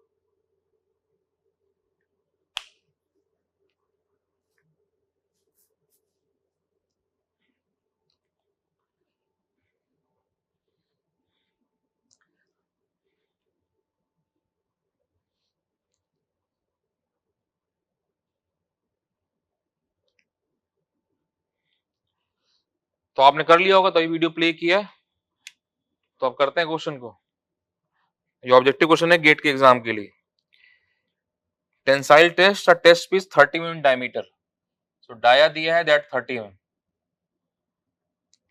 गेज लेंथ दिया है that is 250 mm, stressed point gauge length 250 mm gauge length, stressed 0.106 mm under a pull of 60 kN। तो लोड अप्लाई किया 60 kN का, और से डिफ्लेक्शन जो आया एक्सियल डिफ्लेक्शन 0.106 mm। तो यहां से कैलकुलेट कर लें, डेल्टा लगा तो डेल्टा क्या, PL/A एक्सियल डिफ्लेक्शन। तो डेल्टा दिया हुआ है 0.106, P फोर्स कितना 60 kN 10⁻3, लेंथ दिया है 250 mm gauge length, area π/4 d², d कितना है 30, यंग्स मॉडुलस। यहां से यंग्स मॉडुलस का वैल्यू कैलकुलेट हो जाएगा। तो कितना आ रहा है, ये आ रहा है दैट इज 2.002 इन 10⁵ मेगापास्कल इस वैल्यू। यंग्स मॉडुलस निकल गया। नेक्स्ट पार्ट क्या बोल रहा है इसी में, the same test piece twisted 0.017, theta दिया angle twist 0.017 radian over length कितना 250 mm, over length of 250 mm under torque दिया 450 newton metre. Determine all elastic three constant, theta दिया TL/GJ, इसका फॉर्मूला पता है हमको, थीटा क्या होता है TL/GJ, 0.017 रेडियन, टी टॉर्क कितना है 450 न्यूटन मीटर, न्यूटन mm हो गया 10⁻3, लेंथ 250 mm, जी निकालना है, J कितना π/32 d4, D कितना है दैट 30 का 4, तो 30 का 4 दिस वैल्यू। तो यहां से G का वैल्यू कैलकुलेट करो, G का वैल्यू कैलकुलेट किया होगा, तो ये G का वैल्यू कितना 8.321, 8.321 10⁻4 मेगापास्कल दिस वैल्यू। तो थीटा निकल गया, डेल्टा निकल गया, देन E और G आ गया। तो यहाँ से K कैलकुलेट कर दो, तो फॉर्मूला पता है E इक्वल टू कितना दैट 3K 1 - 2 नहीं, E और G पता है, K नहीं मालूम है, तो E इक्वल टू G लगा दो, E इक्वल टू कितना 2G 1 प्लस नहीं दिस वैल्यू। तो E मालूम चल गया कितना 2.002 10⁵, 2G पता है, G का वैल्यू कितना 8.321 10⁻4, 1 प्लस न्यू निकालना है, तो यहाँ से न्यू आ जाएगा। तो ये कैलकुलेट करो न्यू का वैल्यू कितना, तो ये न्यू निकालोगे, न्यू का वैल्यू कितना 0.203 दिस वन। तो E आ गया, G आ गया, न्यू मिल गया, देन क्या बचा K बचा, K कैलकुलेट कर दो, सो ई इक्वल टू कितना 3k 1 माइनस 2, तो 3k ये पता है, ई की वैल्यू पुट कर दो 2.002 10 टू पावर 5, 3k निकालना है, तो 1 माइनस 2 न्यू कितना 0.203 दिस वाला, तो ये सॉल्व करोगे तो यहाँ से k का वैल्यू, तो ये k कैलकुलेट कर दो कितना है k 1.12 10 टू पावर 5 मेगापास्कल। तो ये गेट का क्वेश्चन है 2 मार्क्स का, तो ये सिंपल क्वेश्चन है दैट इसी तरह से पूछता रहता है, तो डेटा थोड़ा चेंज कर दिया। तो यहाँ से जितना इलास्टिक मॉडुलस था और देन कितना पॉइजन रेशियो था कैलकुलेट कर लिया। तो यहाँ देखो जरा पहले क्वेश्चन में क्या था, पी डेल्टा दी एक्सियल डिफ्लेक्शन, सो एक्सियल डिफ्लेक्शन की वजह से पहले पीएल अपॉन ए से ई कैलकुलेट कर दिया, देन थीटा टॉर्शन लगाया, टॉर्क लगाया, थीटा टीएल बाई जी जे, तो वहां से आपने पहले जी कैलकुलेट कर दिया, ई और जी मान गया, देन उसके बाद E equal 2g 1 plus nu से न्यू पहले कैलकुलेट कर लिया, पॉइंट जो भी है 203, और then third Young elastic modulus E equal 3k 1 minus 2 nu से के कैलकुलेट कर दिया। तो ये अब गेट का ही क्वेश्चन है, कोई एक पार्ट पूछ लेगा 2 मार्क्स में तो गेट का क्वेश्चन बन जाएगा ऐसे। तो चीजें कोई बहुत टफ ऑफ नहीं है, सिंपल ही है, सब प्रैक्टिस करना। तो अब हम बहुत बहुत सब टॉपिक के सब क्वेश्चन पहले बुकलेट बुक्स वगैरह सब कुछ पढ़ेंगे अच्छे से, सब टॉपिक डिस्कस करेंगे अच्छे से। तो ये एक अच्छा क्वेश्चन है, सारे क्वेश्चन बुकलेट के, गेट के, और जितने अच्छे क्वेश्चन बन सकते हैं। बाकी आपको कहीं डाउट लगता है चीज किसी चीज में तो आप वो डाउट पूछो, मतलब पूरा सोम अच्छे से कवर होना चाहिए हमारा, टाइम वाइम में कुछ नहीं है, पूरा सोम सब्जेक्ट सीखना है। तो आपको कहीं डाउट लगता है, आपने पूछा, पूछते हैं स्टूडेंट, बहुत से स्टूडेंट पूछते हैं, कहीं नहीं पूछते तो वो उनको देखना क्यों नहीं पूछते, कई स्टूडेंट काफी डेली पूछते हैं और शॉर्ट नोट्स बना के भेजते हैं, सर हमने ऐसे बनाए थे, बहुत अच्छा लगता है कि हाँ स्टूडेंट सीरियस है, पढ़ाई करता है। नोट कर लो इसको।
अब देखो जरा हम नेक्स्ट लेक्चर में क्या करेंगे, बुकलेट भी साथ साथ करना है। तो आपको नेक्स्ट लेक्चर जब भी है इसके ऊपर यहाँ तक पढ़ लिया तो जब तभी सुन रहे हो आप, तो चैप्टर 1 और चैप्टर 2 जो बुकलेट के हैं वो अटेम्प्ट करके रखने हैं। तो हम एक एक क्वेश्चन डिस्कस करेंगे, बिकॉज हम हर क्वेश्चन की बात करते हैं तो वहां पर डिस्कस करते हैं तो कई कॉन्सेप्ट दिखते हैं, अच्छा हम ये सोच रहे थे, ऐसे सब चीजें इंपॉर्टेंट है। और बाकी साथ में जो अच्छे क्वेश्चन है साथ में, खाली वो बुकलेट के नहीं और अच्छे क्वेश्चन भी करते रहे। तो जो अलग से क्वेश्चन है वो किसी चैप्टर के आ सकते हैं, एसएफडी, बीएमडी, डिफ्लेक्शन, बेंडिंग, कहीं का भी आ सकता है, तो चलते रहेंगे, साथ साथ बुकलेट डिस्कस करते रहेंगे। तो बुकलेट जब डिस्कस करेंगे और क्वेश्चन लगाएंगे तो कई कॉन्सेप्ट फिर से ओपन होते हैं, रीओपन होते हैं, फिर बार बार रिफ्रेश हो जाता है, ऐसे ही सब सीख जाते हैं, बस ये ईमानदारी से करना।